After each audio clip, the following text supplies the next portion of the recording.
Hello, hello, hello, it's your boy Wild Philosopher, and today we're going to be talking about the immense philosophical benefits of hair splitting.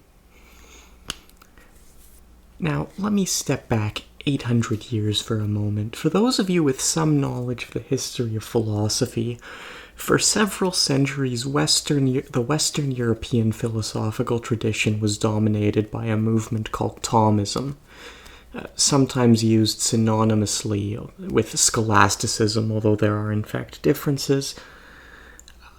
Thomism was deeply rooted in the Aristotelian tradition, in the tradition of the Church Fathers, and to some extent it was its own tradition. It had its own unique views and its own unique interpretations of both of these. Thomism declined during the Reformation period, sometimes called the early modern period, when it was replaced by a variety of philosophical movements verging into the Enlightenment. And I'm not so interested in the various arguments in favor of or against Thomism. Instead, I intend to examine one of the most common rhetorical barbs tossed out by Thomism's opponents, which is that it was prone to an excess of subtlety, and that this subtlety involved the production of, it involved making useless and meaningless distinctions that were of no benefit to anyone. The most brutal-handed version of this argument is made in Descartes, where he denies all forms of subtle reasoning and says instead that the only two things that can be known with any certainty are the syllogism, or deduction, and what he calls intuition, which has nothing to do with our notions of intuition. I won't be getting into it here. It's basically spontaneously generated truth, to oversimplify somewhat uncharitably. Now, to be completely fair to the opponents of Thomism, they were in fact very consistent in using this, the outcome of this rhetorical argument, which is to say that many instances of their own arguments possessed all the subtlety of trying to hit the broadside of a barn with the Titanic. And yet, some of us might feel that whatever Descartes' many other charms, or Leibniz, who also makes the same complaint, that they were tossing the baby out with the bathwater. Namely, that the arguments advanced in their cause against Thomism, whether or not those arguments are true in and of themselves, and even if true, represents a bad instance of case-based analysis. Which is to say that they took examples, and then they proceeded from these examples to the creation of rules, in this case that subtle reasoning is useless, without considering if those examples were descriptive enough to justify the rule. How many angels fit on a head of a pin, for instance.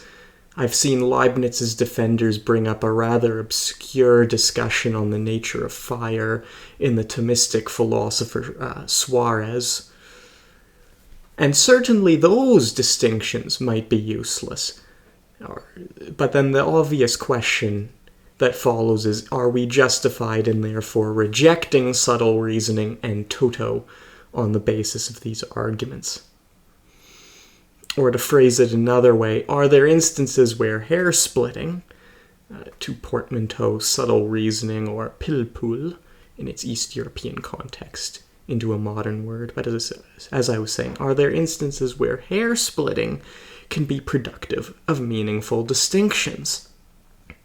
I.e., can we make distinctions using overly subtle reasoning that are actually of some use to us, either in our knowledge or in our behavior? I would like to argue yes, and I'd like to give you an example that I feel illustrates this point.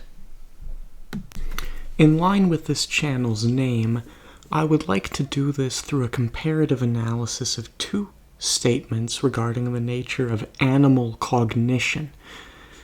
The philosophical question of how exactly animals think, or if they think, and what this entails regarding their relationship to human beings. So, the two premises in question are: premise A, animals operate by means of instinct, and premise B, animals operate by means of non-rational thought. Superficially, the two premises are identical and might be reasonably seen as a form of hair-splitting or subtle reasoning, of course subject to the usual concerns about whether what counts as subtle is purely personal, which could be applied to any premise whatsoever. But it becomes a different issue when we start considering the ethical and ontological implications of both statements. So the first premise A commits us to one of three views regarding the relationship between humans and animals and how we should treat animals. Humans are of a different kind than animals. Animals are merely robots, while human beings have rational thought, which is the rather hackneyed interpretation of Imago Dei, which is not, in fact, what the Bible teaches, but that's a subject for another video. Premise 2, humans are animals, and can be described in the exact same mechanistic fashion as can animals. This is the implication of the views of Paul and Patricia Churchland. Or premise 3, we accept the dichotomy of instinct and rationality, but then argue that animals are in fact rational and chickens can be computer programmers. Which is on the rather frivolous side of vegan apologetics. And in case there are any vegans listening to this video, this is not an attack on veganism, it's simply an attack on weaker forms of veganism, with the aim of constructing a better form, as will become immediately apparent. The second view, premise B, which I will restate, animals operate by means of non-rational thought, has no implicit ontological consequences regarding the nature of animals, and can be productive, firstly, of sophisticated views regarding the relationship between what falls under the kind of humans and all the different creatures that fall under the kind of animals. And secondly, permits for complex ontological approaches in which the nature of animals or specific species of animals can be appreciated on their own merits, irrespective of their relationship to humans. This gets us out of the concern, for instance, that a number of vegan arguments attempt to justify good treatment for animals based on their perceived similarity to human beings, with an implicit acceptance of historical meta-ethical approaches such as that worth is grounded in, say, equality or rationality or simply existence, views which, at least in the case of animals, have a number of very absurd implications, such as that human life and worm life should be treated in the exact same way, or worms are rational entities. And secondarily, it does not commit us to, say, equally frivolous premises according to which animals have no worth, or should all be treated identically, even though the list of things that are included under the category of animals are in fact of a bewilderingly diverse variety, and might not only differ taxonomically, but differ in terms of their ontology, phenomenology, or even their value. In fact, to go even farther here, it gets us out of any value-based analysis of the relationship between humans and animals at all. Because if they're of completely different kinds that are not related according to a meta-ethics of rationality, we no longer need to consider the rationality of animals when determining whether we have moral obligations to them.